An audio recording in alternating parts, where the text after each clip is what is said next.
All right, everybody, welcome to the Mission Roll Call Town Hall. As you know, my name is Ray Whitaker. I will be your host.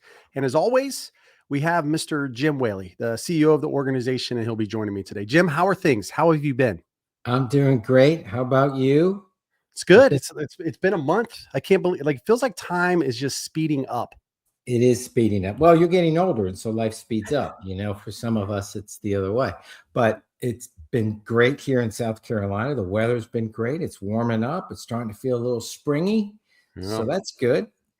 Yeah, well, we'll see how it goes. I saw yesterday there's some nasty storms going across the U.S., so we'll see if Yeah, exactly. we get hit. Andres Brown, welcome in. Thanks for coming in. And for everybody that's here, if you guys have questions, you guys know the deal. If you have questions, you have things that you want to say, post it in whatever platform that you're on, and we will see it here, and we'll be more than happy to talk. This place is about you guys anyway, so we love questions and talking. Jim, how about we do the agenda real quick? Talk about a couple things that way everybody kind of knows what's going on. Sure. First and foremost, as always, we've started this thing where we bring on a special guest. I can't wait to talk about the organization that's here today and also the individual. So this is going to be a good one. That's going to happen towards the end of this. I definitely stick around for you guys to learn just a little bit about them and what they do. Great organization. Yeah. The new survey is up. So for those that take our monthly surveys, and if you're that, just go ahead and high five yourself. Just give yourself a quick high five. Thank you for doing that. Remember, not only impacts you, it also impacts generations of veterans to follow us, right? So this month, we are a little bit focused on midterm elections, what your priorities are. Are they still aligned with what you guys chose for us at the end of last year? So make sure that you guys do it. You should see the QR code, I think, if I can point properly, up top here. You can see it down here also for Veteran Voices Survey. And then some of the team, I'm sure, will post it on social so that you guys can go and do it. Please take it. It's literally a couple minutes for you guys to take it. Very beneficial. Again, 1 million veterans walk in the door, right? With answers, it's much easier to approach congressional leaders and then those that make decisions on y'all's behalf. Our next town hall, I think right now is scheduled for like April 8th. We may move that around a little bit to April 15th, just so everybody knows. We haven't told Nate that, so I apologize, Nate, for doing that. But we may have to move that a little bit, a week to the right. We'll make sure that you guys know whenever we post up the new one that's coming. If you guys have a question, again, make sure that you guys post it into the chat here, and we're looking forward to hearing from all of you guys. All right, Jim, let's get to some of the meat and potatoes. So we've actually, I look back last year, I was thinking about what we did last year and then what we've done this year. Mission Roll Call's always had an unbelievable mission with the things that we've done. James, good to see you, buddy. Thanks for being here. Wendy, good to see you as well. Thank you guys for coming in. One of the things that I know that we talked a little bit about last town hall was the Beacon Act. Just a bit, right? We kind of glazed over it because you had a conversation about it, but we've had some additional kind of things that have happened. We released an article. So Mike and his team has put some stuff together and push it out there. The big part is for the Beacon Act, traumatic brain injury remains, as you know, one of the most common and complex injuries affecting post 9/11 veterans. We both know that. Many veterans continue to face limited treatment options, long wait times, and care models that don't fully address the long-term cognitive, emotional, and social effects of brain injury. So I think my question to you, Jim, is you had an opportunity to spend some time with Avalon Action Alliance. The American Legion was there at that area. Can you talk a little bit about why this is long overdue and why the Beacon Act is so important? Well, it's crucial for the fact that there's just hundreds and thousands of veterans that are suffering from TBI. Many of them don't even know. They have the symptoms of not being able to concentrate, maybe getting irritable, maybe not being able to connect with other people, unable to maintain their attention, any pain, suffering, all of those sort of things, but they don't make the connection. So we know that the number of veterans and Americans in general, that the number of TBI is much higher than we originally thought. We also know it's a contributing factor to the slippery slope that leads to suicide, to homelessness, to disconnecting from your family and friends. So this Beacon Act is so important because we know that the VA cannot handle all of the folks that have TBI, the diagnosis of it, the treatment of it, all of that. So it's allowing the VA to partner with great organizations like Avalon Action Alliance to make sure it addresses these issues. We probably have all suffered at some point in our life with something that has happened to us, getting hit in the head, either it was through sports or in the military. And they're finding out now, of course, that TBI is much more complex than we thought. It's hard to diagnose sometimes, and you need the very best. And so having that collaborative spirit between the best in class in the outside world, organizations that are dealing with this, research hospitals, university hospitals, and organizations that are funded by the Avalon Action Alliance that are focused on TBI, using that expertise and with the expertise that lies in the VA only helps multiply the ability for us to not only diagnose but treat. So it's so important. We're bringing attention to it. You are telling us it's very important. We're sharing that with key legislative folks. General Bergman, Congressman Bergman is one of the leaders in this, but there are some others as well. We remain very hopeful. I think it's gotten a lot of traction. I think big organizations such as the American Legion and others are seeing this as something to get behind. And so again, it's amplifying the voices, listening to veterans, taking those polls, using that information, and then working with other organizations like we do with our organizations that are on our website that we partnered with, and using all of that expertise to then go to Congress and Senate and others and talk about it. And I'll tell you the other key point, the other leg in the stool here is using this information with the media, because they don't know much about it at all. TBI is just 3 letters to them. But until we explained it and they understand it, and now we're getting a lot of momentum. So it's exciting to see it starting to move. Yeah. I mean, it's an awareness. I mean, more than anything, I think from our perspective, the Beacon, because there's going to be a lot of folks that look at the Beacon Act, what the Beacon Act is. More than anything, there's a lot we don't know, right? And that's part of what the act is meant to do, is to help with that, and to give veterans options, and seek the real answers, at the end. So, well, I would urge anybody to just ask friends and family, what do they know about TBI? I think they'd be surprised that most people don't have any idea what it is. Yeah.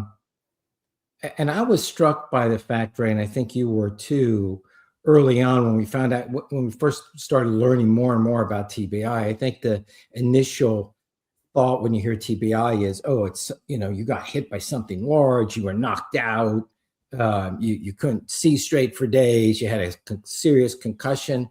And now we're finding out that TBI can be small microbursts, small arms, even 105 howitzers, things like that go off in a habitual nature that you're next to.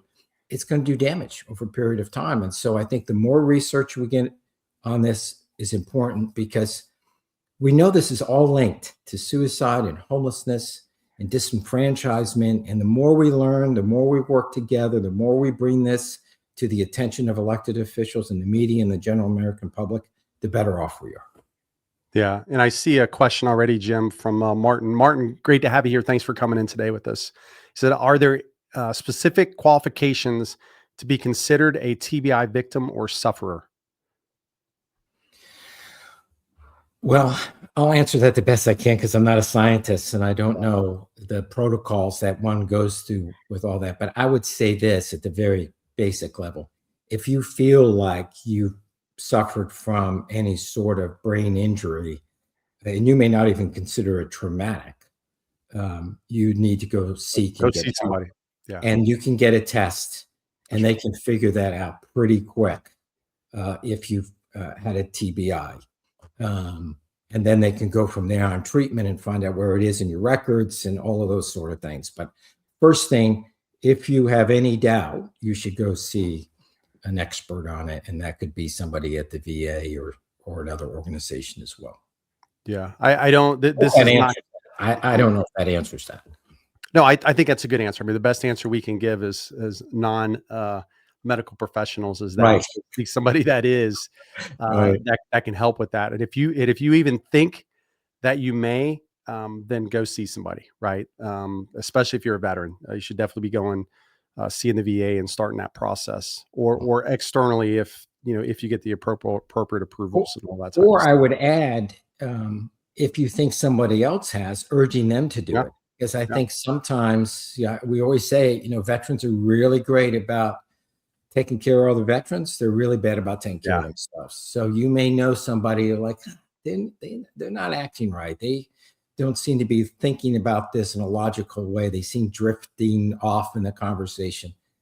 There's some telltale signs that somebody might have suffered from an injury. Yeah. And Martin says, makes sense. It's just difficult to see anyone at my VA. They are on 4 to 6 month backlog since I delayed. Yeah. Somebody told me something wise, and this is not Mission Roll Call per se saying this. This is Ray Whitaker saying this. It was really important. They told me that you're responsible for your own health. Nobody's going to care about it as much as you. So Martin, all I can tell you is that, we utilize the system that we utilize, which should be the VA or whatever, insurance you have to get that process. But at the end of the day, organizations like Avalon Action Alliance and nonprofits that are out here are places I would probably go. And we're happy to send that to you, Martin. Like, you can reach out to us through the contact us. Happy to connect you with them. They'll do the process. They're one of our partners. We absolutely believe in the work that they're trying to do. They both have scientists, and then they're on the rehab portion of this. So happy to connect you, bro. Yeah. And we want you to get the help if you need it. That's for anybody on the call. There's no reason to suffer in silence on this. Yeah, absolutely. Okay, so that's one part, Jim. The second part, back in 2022, 2023, I mean, there's been a lot of talk about the Brady Act. Brady Act was kind of Second Amendment rights. It's this idea of, due process and constitutional protections for veterans, right? They would go in, they'd see the VA. After they saw the VA, their constitutional rights would be removed. They would be stuck in basically on a list that stopped them from being able to have a firearm. Back in 2023, if I remember the year right, I could be a little off, but we did a survey. We'd asked the question if veterans think that we should look into this, and all of that, and the answer was resoundingly yes. And we'll see that here in a little bit. You guys will see the survey, and that's what we did, and not just us, a lot of other organizations. Right? I think the point here is we just want to make sure that veterans have the same due process, constitutional rights of any U.S. citizen. And so I wanted to ask you, Jim. I know the VA did some changes on their side, so they've kind of restored this. They've regressed. They've moved this back. I just wanted to ask you, how important do you think it is just for the reversal of veterans being categorized as prohibited persons for firearm background checks? Yeah, I think it's huge. And I wish it got a little bit more attention in the press than it did. It took a long time to get here. We've been working it since our inception to make sure that elected officials knew and that the general public was understanding of the fact that veterans weren't getting the due process or enjoying the constitutional rights that we all have. And that is, there's a due process if you're going to take away Second Amendment rights. And that was not happening. So for those that may not know, what was happening was veterans were going to the VA. They were going through some mental health work. They were going to see doctors. They were taking surveys. They were any number of things, could put them in a category of saying, okay, well, they've asked for some mental health help, and they're immediately put on a list that the FBI had. And so you lost your ability to buy a weapon, own a weapon. And that is not due process. In every other way, a judge needs to be involved with that. And that's all we were asking for, is that the same process that every American goes through is the same process every veteran goes through. This took a long time, decades, for it to finally get repealed. We applaud the VA for taking it off the process that they had to enforce. And so I think it's important that people understand that your voice needs to be loud, to be heard sometimes. And that's what we do. We amplify it here. So we took those polls. We went with other organizations. We're not taking full credit. But I think what we did, Ray, which most organizations did not do, is we really pushed it through the media. We really pushed it through social media and on our website and talked about it and used that polling. And that caught people's attention, and now it's changed. So good for us as a nation, good for us as a group of people that want to make sure that we have our constitutional rights protected. And that's all we're asking for. And luckily now it has. So it was good. It was a great win for us, I think, and for our our population. Yeah, absolutely, Jim. Chef Mallory said, new here, much talk of medical related needs as far as representation, or so it seems. How does Mission Roll Call participate in making a difference for people like my wife who honorably served? Chef, I'll take a quick run at this one and then we'll pass it over to Jim as well. Part of what we do here is capturing your voice, right? So for you and your spouse, so the veteran and their family. So that's the first part of this. Mission Roll Call is we are an unfiltered delivery system for your voice. We've seen that many of the congressional leaders, and we'll just say decision makers in general, doesn't need to be a congressional leader, but the decision makers, they want to know what you think. There's not a process out there right now that provides that, and ultimately that's what we're providing. The second part is, let's say that there are things that your wife, your spouse needs help with. We have a veteran resource directory, which we're going to talk about here in a minute, where we have a lot of partnered organizations. We talk to these organizations. We go to their events. Like this is not just a list that we hang on a website and we expect people to go to and find. No, these are organizations that we know are out doing good work for veterans at the local level. So part of what we do is we try to match you up with the right person through our network to make sure that you guys are getting the support that you need. So making sure that you're taken care of, make sure your spouse is taken care of is our mission. I mean, that's what we're here for. So whether it's delivering your voice, getting data about what's occurred to veterans and their family, delivering that decision makers, or of course, pointing you in the right direction with our network to make sure that you get the support that you need. Jim, I don't know if you wanted to expand on that at all. Yeah, I would just underscore the fact that many senior people in Congress and Senate and the VA, they come to ask, and they ask us the question, what do veterans think? Not the question, what Mission Roll Call thinks. That's right. When they ask other organizations, they ask, what does the organization think? But that's what separates us from any other organization. We're not affiliated with one party or the other. We're non-political. And so we take what we hear from veterans, we put it into context. We ask folks to survey. We do a survey once a month on a number of issues, and then we use that to help educate those that are making important decisions. And not a shot at anybody in Congress or Senate, but I've been in the room where somebody would ask a question and the staff people are Googling the answer. That's not a great way to do policy. You really need to know what people want. And we're 18 million strong as veterans across this country. It's a powerful voice. And when you think about dependents and spouses and things like that, it's even more powerful. Yeah. So we're a unique group that really does care about each other, right? I mean, that's the ethos of every branch of service, is you care more about the person to your left or right than you care about yourself. And that's what drives this organization. And I think that's why it's resonating so much, so well with the media, and resonating so well with elected officials, because they know they're going to get it. We're going to be an honest broker.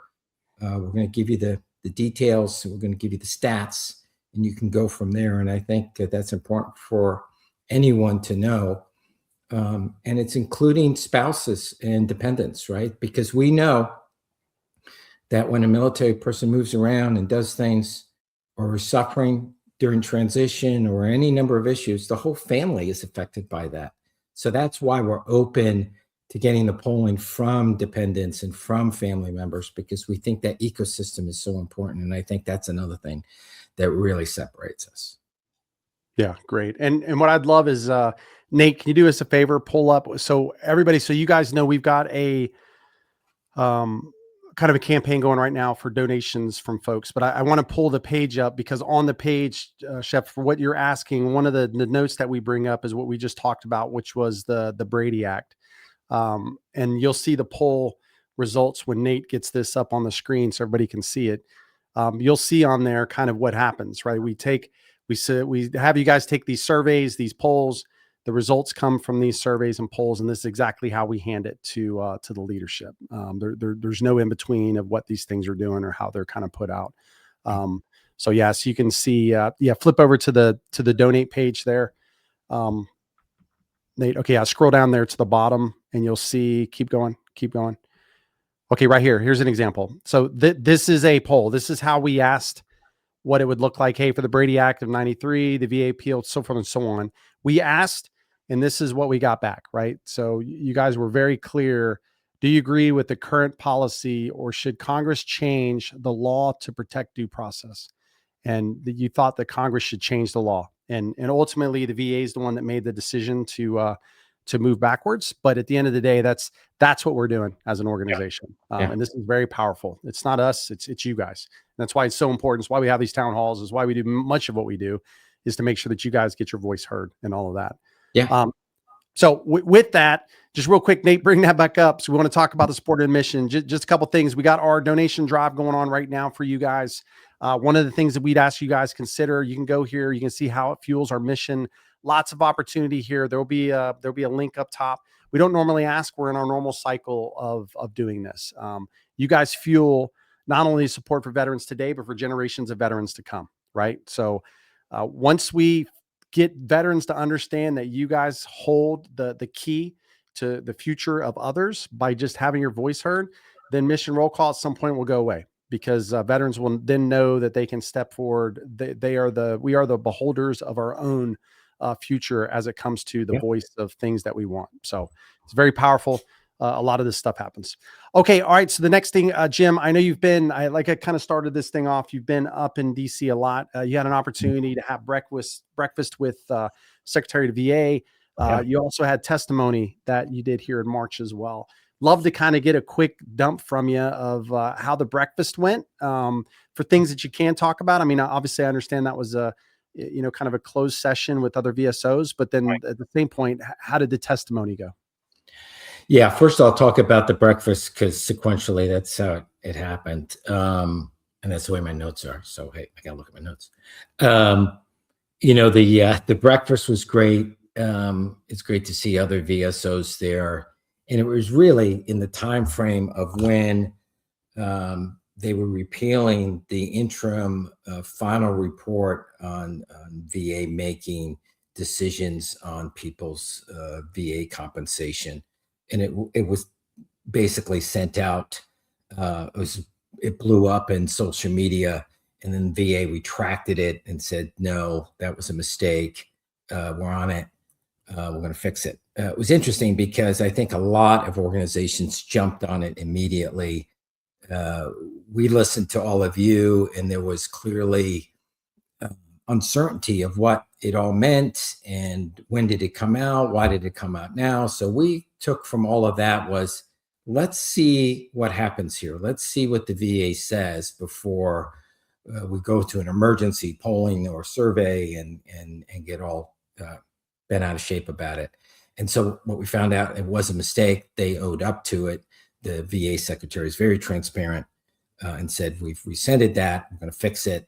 And I think that went a long way rather than getting defensive. And he invited us to kind of give our opinions of it and all of that. I think the other thing he talked about in that meeting, which I thought was really great, is that now under 100,000 cases of backlog, and it was like 300 plus when they started. So they've really worked on reducing the backlog, and they're trying to get that to zero so that they can speed up this whole process. And that was really good. I think the actual number was 280, not 300. I just checked my notes. I think the other one was, and I thought this was really, really great discussion that we all had. And that was, we all know, or at least the saying is, if you've gone to one VA, you've gone to one VA. And the thought process there is that you may be in a location where your VA is outstanding, and you prefer that the place to get your health care versus someone outside. In some cases, though, there's VAs that don't hold to that standard, and they're a place where there's long lines, the quality of care is not as good. And so what the VA is doing is changing the structure of the organization so hospitals will be held accountable, and the leadership of the hospitals will be held more accountable for their outcomes. And I think that's what we all want, right? We all want that the local VAs that we use are the very best. And so that's what their intentions are. And so there was a great discussion on that and offers of help and things like that. So I thought that went over very, very well in the room. There's always a little contention, right? I mean, that's the way it is. It's kind of church and state a little bit between VSOs and the VA. Um, we hold them accountable and we share with them when things don't go well. In fact, a few months ago, there was a hospital in Tampa that wasn't doing really well. I believe it was Tampa. And then we went to them and did something and explained it to them at the VA, and they went, "Oh, that's a mistake. We'll go fix it." So it's holding them accountable, but also not making them as the organization to hate, because there's a lot of great people in that organization are trying to do things. So they have room for improvement. Absolutely. We try to use our surveys and our experiences and discussions with all of you to kind of do that. So all good. I think the other thing was the testimony, which is always fun and a little apprehensive because you never know what somebody's going to ask you when you're up there testifying. You read your testimony, but then the questions can come literally far left or far right. But it was very good. It was well received. And I think the reason it was well received is we start off our testimony, our discussion is, this isn't Mission Roll Call's opinion. This is what we're hearing from veterans, and this is what they're telling us. Let me share that with you. And of course, the number one issue is access to healthcare, either by using the VA or not using the VA. Yeah. And so that was a good discussion point, and lots of heads nodding. And so it was a good discussion. Yeah. Great, Jim. Thank you for that. We had a couple posts here. Lynn and Warren, appreciate both of you coming in today. Lynn asked, what is being done to have the VA consider heart and soul wound of our veterans actually moral and spiritual? It's not all mental health. Thanks. Yeah. I mean, the interesting part, Lynn, is that we're human, right? All of us are a little bit different. And I put myself in the shoes of somebody just trying to help people. The one thing I've learned in, my small time floating around on this rock, helping people inside a nonprofit space, everybody's different. How to help them is different. Mike, one of the guys on our team, left a clinical, he wrote a 3-series kind of articles on this idea that there's a lot of things that we got to do. We got to do holistic care, and everything doesn't just start here. There's lots of things. It could be working out. It could be spiritual. Like, there's just a lot that is applied to this. From a congressional standpoint in our government, they are in meetings all day. That's what they do. They're just circling again. And I'm just bringing the point of how important it is for you guys, everybody that's here, guys and gals, to get your voice heard. They're in meetings all day talking about the things they talk about. They only remember the things that they see or hear, because they're not outside of that thing. Right. So partly what we're doing is bringing that up. So when you bring up the moral and spiritual, or the heart and soul, or the idea that we need to do more, we need to try different types of things to help, like, these are all things that VSOs like us, the Team Red, White, and Blues, the Avalons, these other organizations that are out there are consistently bringing up to the congressional leaders, right? Hey, we need to research these things. We need to figure out how to do it. We need to give veterans options. We need to, saving somebody's life is the goal, right? For some of this, making somebody live a productive life and not worry about just not waking up in the morning and just feeling like you're in an echo chamber all day, right? Headaches, stuff like that. So there's a lot that happens here. Lynn, we understand where you're coming from, and we are absolutely working on it, basically because veterans, you guys have told us that we need to. So there's a lot that's going to continue to move into this as we move forward. Jim, I don't know if you wanted to throw anything else on there. No, when I heard that comment, I immediately thought about the comment Walt Pyatt made, CEO of Wounded Warrior, who sat right next to me during testimony. And he brought up the fact that, hey, our veterans should not have to go to Mexico or to some foreign country to get the care that they need, using alternative ways of dealing with medicines and other things to address the issues. We need to be able to do that right here in the U.S. We need to be best in class, and we need to be open to new ideas. So I hear what you're saying loud and clear. We got to be open to a number of things. And then, the articles on the left of clinical, I would urge everybody to read those and share them with people, because it's about the idea, if I have to make a synopsis of it, is that if we can get upstream on some of these issues, we can solve them a lot easier, with a lot less medication, with a lot less cost, with better outcomes, if we can get to it earlier. And that's making sure the whole community understands that. It's not some magic person that's going to figure out. It's all of us to recognize someone, oh, this is what's going on. This is what I need to do to try to help. Because if you're on this call, it's because you want to help. That's right. Right? I mean, you're not spending time in your day to do this. If not, there's a spark in your heart that wants to help your brothers and sisters. That's right. Yeah, and if there's programs, Lynn, that you've seen, those are the things that we need, that we need, right? Absolutely. Send those things to us so that, we can present those, because that's ultimately what we need. Yvette, good to see you. Hope you're doing well, ma'am. For everybody, Yvette she's amazing. So she does so much for the homeless veteran community where she lives up there towards Chicago. So we appreciate her being here and all the work that she does from her side. Stephen wrote a question, and we'll do it real quick, Stephen. It's not a big deal. Joining for the first time, though I've known of y'all's mission and impact. I'm a chairman of Victory for Veterans, and one of our services putting hyperbaric chambers and clinics to treat veterans for free. Hyper oxygenated treatments have huge impacts of TBI and thousands of other conditions. Swifter and direct referral funding reimbursement is needed. Can you speak to any policy changes and or law that you are aware or part of, or that will? I'm going to kick this over to Jim, but one note, Stephen, we'd love for you to connect with us.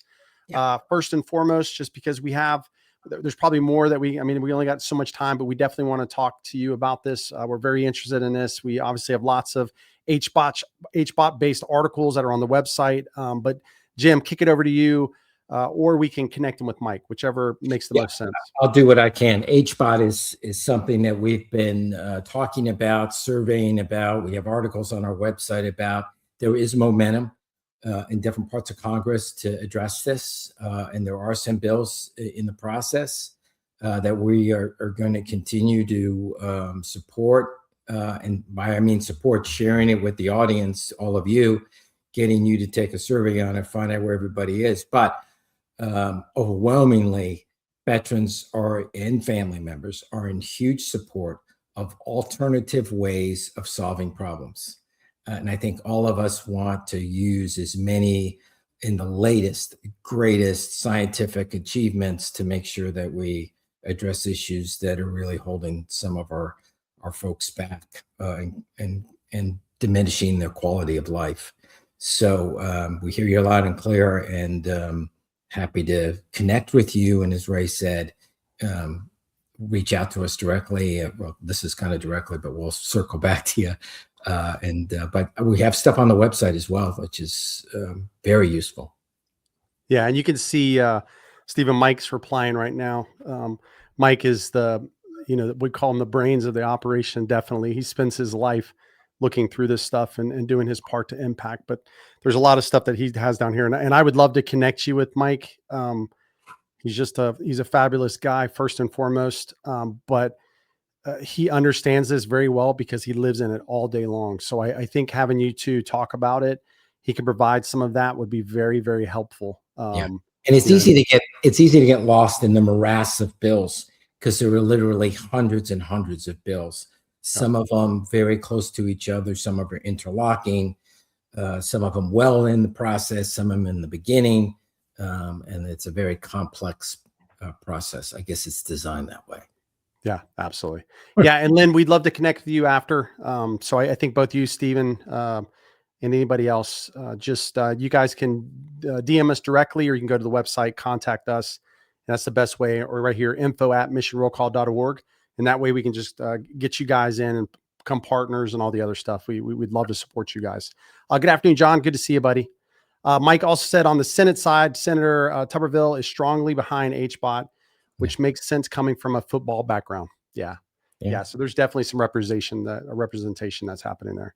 No, you're okay. Yeah, we appreciate it, Stephen. Absolutely, man. Looking forward to connecting with you. Okay, Jim, just a couple other notes. We had Operation Recap that happened in February. As always, we always kind of put a couple things out. February was pretty busy. We talked a little bit about, for veterans just in general, what to expect from their first appointment at the VA, a guide to the VA mental health care system and how to navigate that, because that is not an easy system, as we all learned going through this process. And then, of course, peer support. We talked to Don Lagoon, which, what a fabulous individual. He's been struggling with mental health for 50 years. It was interesting sitting down with him. He's not as he says, I'm not a doctor, but I have experience because I've been dealing with it. And he, boy, what I tell you, talking to him and talking about peer support, just having folks to listen to you and connecting with people that have lived the same life was so beneficial for him. And it's vital for him as he continues to move forward. So we have that article up, and we'd love folks to stop by and read it, especially the veterans that are in the crowd that may not have a lot of information on this stuff. I think it would be great. The other thing, Jim, we had the Veteran Resource Directory update. So it is live. This is great. From a bigger thing, Nate, I don't know if you can pull that up real quick, but for the Veteran Resource Directory, big parts before is it was there. It's always been there, but it was a little bit cumbersome to search and like find what you needed. So if I went in and I put like dog as an example, because I'm looking for a service dog or a service animal or whatever, the tags just wouldn't pull that information as good as they do now. So T and Roger on our team have done a fabulous job of making this way better for folks. You can also search by state and city, right? So if you're looking for something in your area, because one of the things we talk about here is we got to get at the community level, right? And this is why we partner with, I think we're like 90 something partners and sponsors on the Veteran Resource Directory. All of them, we're going to get more and more in these cities and where veterans are located, because we want a veteran to be able to come search for the thing they need, where they live, and then know that the folks that are there are vetted. Like they are doing good things wherever the location is. So we're going to continue to blow that out just a little bit more, make it way more important over the entire system. I know, Jim, we've always talked about the digital hub, this idea like that's how the organization was kind of founded, with this idea. If you look at, the majority of the other organizations, not all, but the majority, they just haven't caught up on what we would call the internet, right? We're still using flip phones versus, now we've got Android and iPhones. We got to move forward with what we have. What impact do you see from your seat with the Veteran Resource Directory, not only for veterans, but also for MPOs and VSOs? Well, I think it's a twofold benefit of how we approach this. And to your point, what we tried to do right from the beginning is to become a hub for veterans transitioning, or folks that even been out of the military for many, many years and want to volunteer or want to give back or need help. We wanted to make it easy for folks to find an organization. We've done that. And through the process, we've refined it, and we've been very good in reaching out to organizations to join this. I mean, the fact is there's tens of thousands of veteran support organizations out there. Some of them have very humble beginnings, and they're very small, but it doesn't take away from the great work that they're doing.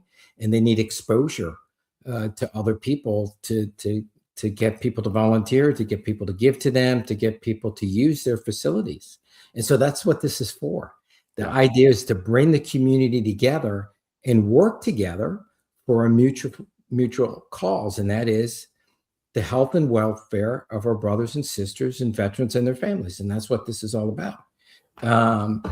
And you would think this would have been something that had already been established, but it wasn't, because I think most, when you go to most websites for most veteran support organizations, they talk about their organization. And that's fine. I get it. They're trying to get the information out about their organization. But the fact is that many veterans need multiple VSOs to address issues that they may have, or their volunteer spirit, or how they want to give resources.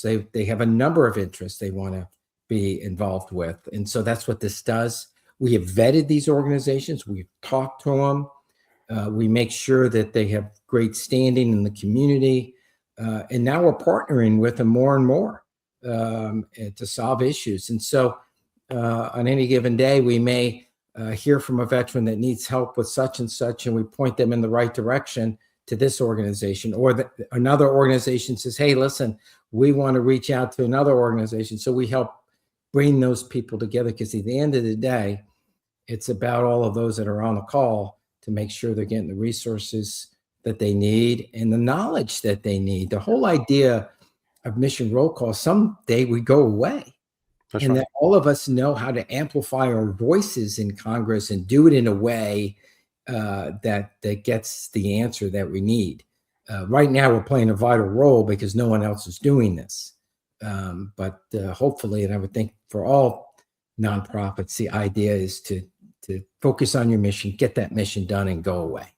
It might take us a little while to get there, but I feel like the resource directory is just a wonderful addition to what we're providing veterans, because they can go to our website, read about what's going on in the community, read about legislation, read about impacts in the community, read about fellow veterans, but also see what other organizations are doing. And here's the other thing, and then I'll stop.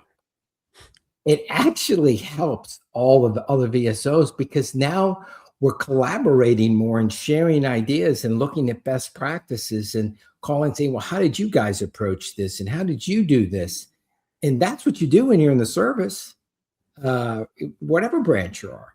So that spirit is the spirit we're trying to bring with this. And it's getting a lot of momentum and excited about it. So someone listening may know about a veteran support organization that we don't know about. Love to talk to them.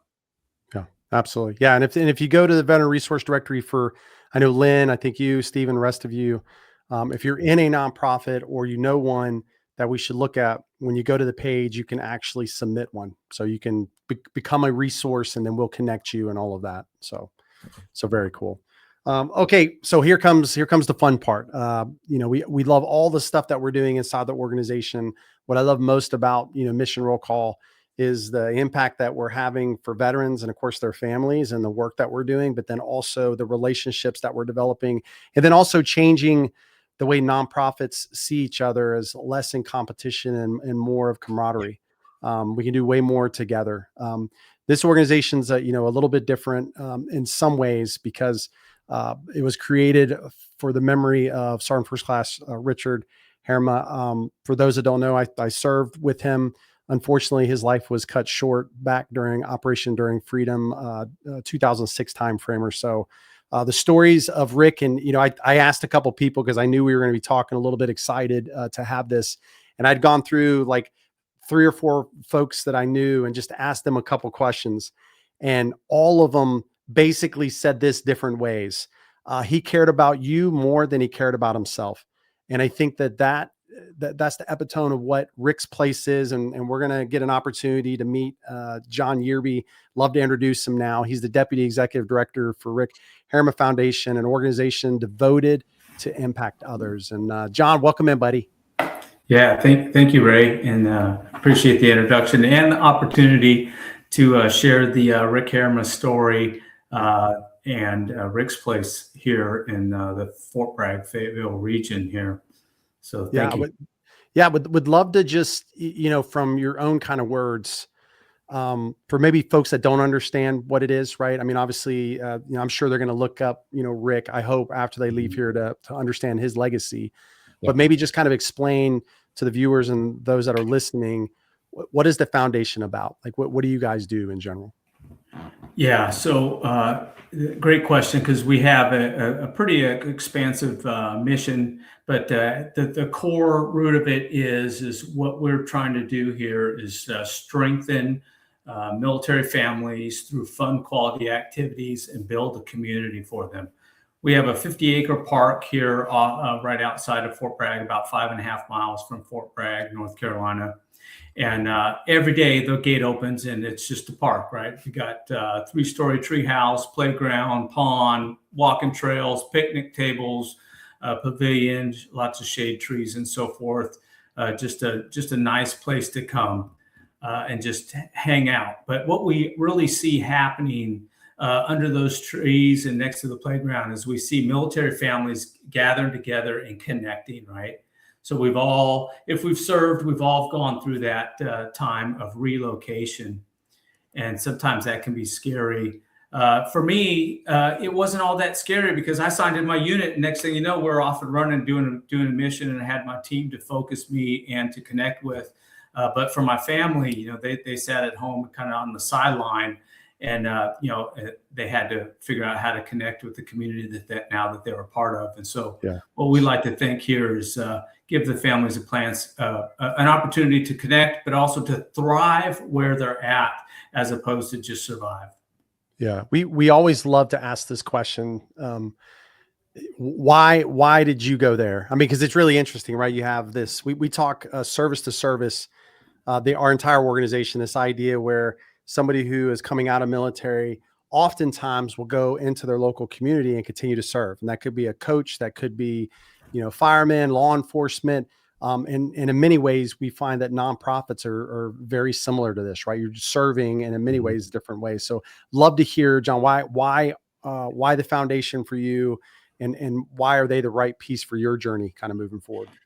Yeah, I've really got started in this, from the beginning. I know the founder.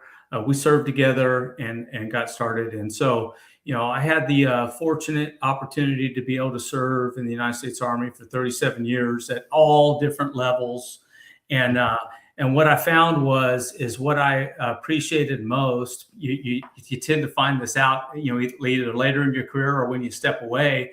Is I appreciated the service, right? Yeah. That's what I appreciated most, is the service and the ability to give back to others. Right. And so when it was time to find my next mission, I was looking for an opportunity to do that, and so this came along. And it gives me the ability to serve the community that I had been a part of my entire life. The wonderful thing about Rick's Place and RHF as a whole, as a foundation, is it's really no questions asked. And Ray, we had the opportunity to serve together for a little bit, and our mission rotation looked different than maybe general purpose forces rotation and mission. A lot of times my kids didn't qualify to go to these camps and these different things because my rotation looked different from maybe someone else's. And so although I was never home, but it just looked different, right? So That's right. And so here we don't care about any of that, right? We want to serve everybody equally. We want to be able to just give you an opportunity to come with your family to get involved with our programs. I mentioned our park in the introduction, but we have programs and activities as well, and that is great for connecting those families. And Messy Mondays, which is a wonderful arts program, probably our most longest running program. It's really very popular. And CFRT, which is the Cape Fear Regional Theater, local theater we have here. They do a youth theater program here. We have Bend and Brew, a little bit of yoga and coffee. And then we do some weekend at Rick's Place. We do a Cooking Matters, which I think Cooking Matters is a wonderful program because there are a lot of service members that have difficulty with food security. And what Cooking Matters does is it teaches you how to make a nutritious meal on a budget. And so we partner with the Poe Center in Raleigh, North Carolina, and we do that. We provide you the ingredients. So we provide you everything it takes to make that meal, to do that recipe, and they provide you the instruction, and you get a little, kitchen skills while you're at it, things that are very helpful. Then, like, for example, this Saturday, we got egg extravaganza. We call these our monthly family fun events. So our monthly family fun, so egg extravaganza. We have Nerf wars. We have fun in the sun. We have spooky movie night, falling into Christmas, all kinds of fun things. Everything free of charge if you have a DoD ID card. So you don't have to be active duty. You could be a veteran. You could be a Guard, Reserve, even a DoD employee. We want to serve you absolutely free. I tell you, I'm getting off subject here. I told you this would happen, by the way. But when I think back in my time, I remember, and I'm not old, I swear, but I used to take my kid on the weekends to Lowe's because they had the ability to, we would build stuff together. The reason I bring that up is for folks that may not understand the importance of what you guys are doing for that family integration, reacclimation in many ways, right? I talk about this a lot with stuff that I do off of, doing nonprofit stuff. Much of that came from my understanding that I needed to reacclimate to my son, not the other way around, right? I had changed more than they had. I needed to figure out how to create that parental unit, kid unit, like all of that again. And I think what you guys are doing, as I'm listening to you talk, that's much of the stuff you guys are doing. You're bringing that to folks so they can pick the area that they want to be in. That may be something that's perfect for them to get them and their kids to come out. So again, man, I love Rick's. Okay. Now back on topic. So I know you guys got a pretty cool event that's coming up. I don't want to steal the thunder on this. If Nate can show the video, that's going to be great. As you're talking about this, can you talk about the event, when it is, all of that? I certainly can. And if Nate can pull up the video, it does have sound, so I can wait. It's only a minute long. Okay. I don't know if Nate has it. We can watch it.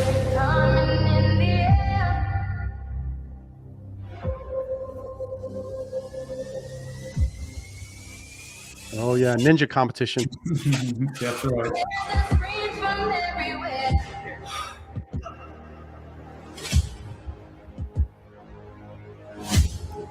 Our father and son team going up the obstacles right there. Yeah, that is cool.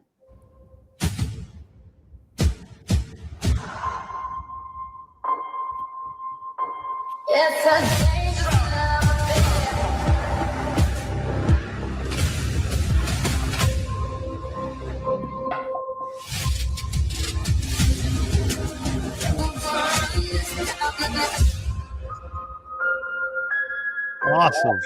Oh, that's so cool. Yeah. And it's fun too. So, starting here on the 23rd of March, we're going to start constructing our Ninja obstacle course. We don't have it year round. We do it. It is what we consider our flagship event, signature event, if you will. And so we are going to do Ninja Warrior obstacle course over water, as you saw, very similar to what you'd see on the American Ninja Warrior show on NBC. Yep. I'm told we're the only ones. You can go other places and find Ninja obstacle courses. We're the only ones that do it over water, just like they do on the TV show. And so we do that because we had the fortunate, we're fortunate that we have the creator of American Ninja Warrior obstacle course, meaning that Darren Jeffries, he sits on our board of directors, and he was the one that he basically did this for a living when he was, before he retired. And so he was able to bring, what he knew very well to us. And so we use it as an opportunity to have a family-friendly, high-energy environment, a community-building environment out here. It's designed to challenge folks, of course. That's designed to inspire and just really people coming together to enjoy it. Last year we had over 2,000 people come out here to participate, and we expect this year we'll have that many or more. The course opens to the public on the 18th of April and runs through the 25th of April. We have 3 public access days. That's 18, 19 April, and then 25 April. Okay. So if people wants to get involved, they can go to our website at rhfnow.org. We actually have a tab dedicated for Ninja. The individual registration opens up. It's free, but it opens up on the 23rd of March. Currently, we have 2 reservation links open. One is for units, because as I told you, it runs from the 18th to the 25th. But for the local units here at Fort Bragg, we offer the course in half-day increments from the 20th through the 24th. Right, so they can come out here, challenge one another, have that good camaraderie and esprit de corps, and really build some resilience out here as a team. And so that's done during the 20th through the 24th. There's that registration again opens up on the 23rd of March for the individual though. Great, man. Well, we love it. I'm sure you don't run this alone. I had to look through your website and notice that there's a lot of volunteers, a lot of folks that are involved. We even saw one of the staff photos that was there standing there. Is there a location that folks maybe live in the North Carolina area that want to help you guys? Do they go to the website to volunteer to support you guys?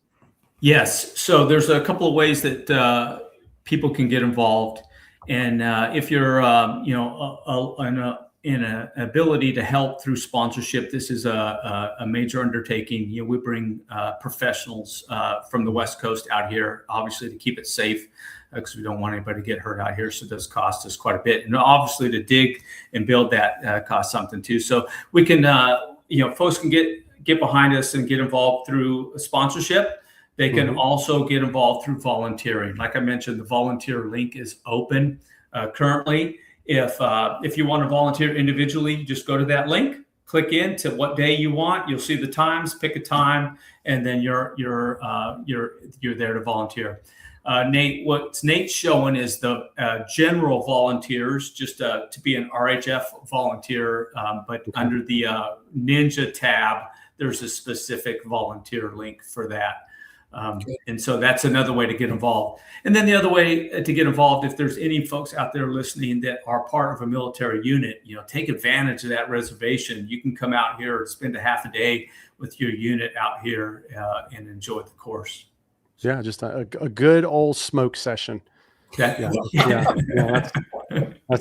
we all look for. Yeah. Well, John, I appreciate we appreciate you spending a little bit of time with us. We're absolutely looking forward. I know Mission Roll Call is going to be there at least one day during this. Awesome. So we look forward to coming and hanging out with you guys. And more importantly, we appreciate, you being an organization that is memorializing not only somebody that we lost, but also his family, because, we often talk about the individual, but we forget about the family. And please let his family know from us. And I'm sure they know this, but we think about them often. And we will never forget. So we appreciate you, John, for all you do. I appreciate it. Thank you. All right. We'll talk to you soon, John. Take care. Okay. All right, everybody. We're going to be jumping off here in a second. If you have any other questions or anything, you guys can post them over in the chat. As always, you guys are amazing. Again, we're going to see you guys on April 15th. That'll be the new date. I need to move it just a little bit to a week. Look, Nate's already all over it. That way that we're good to go for that one. Jim, just real quick question for you. Anything that you want to put out to the group before we end this thing? Well, just our last guest. It's an example of how we're reaching other organizations, helping to tell their story, letting the community know about it. I am sure somebody on this call is going to connect with that organization, right? And make a difference. And so I would urge you to look at our resource directory and find your next thing. Find the thing that is going to make you tick. Maybe something that you could use with your family or with your coworkers, or something that is just going to help you. And never forget that your voice matters and that we need to hear from you. And then I would urge people, if they could spare $5 and donate that. If we think about that across the veteran community, that gives us a lot of resources to continue to do the work that we want to do and expand in areas that are going to help veterans and their families, not for this generation, but for the next generation and generation after that. And that's why I'm always jazzed up about these calls. I'm always excited about what we're trying to do, because I know that the impact that we're making has an impact for many, many years to come. And that's kind of cool. Yeah, absolutely. Well, as always, we, for the veterans out there, we appreciate your service. For the families, thank you for letting us borrow your loved one. For our partners and our friends and everybody else that come and join us today, we appreciate you. Thank you guys so much for giving us the ability to do what we do and trusting that we have your best interest. And because we certainly do. All the decisions not only impact each of you, but it also impacts all of us, because we're veterans just like the rest of everybody else. But until next time, we'll see you guys on April 15th. Jim, as always, appreciate you. We'll see you guys later.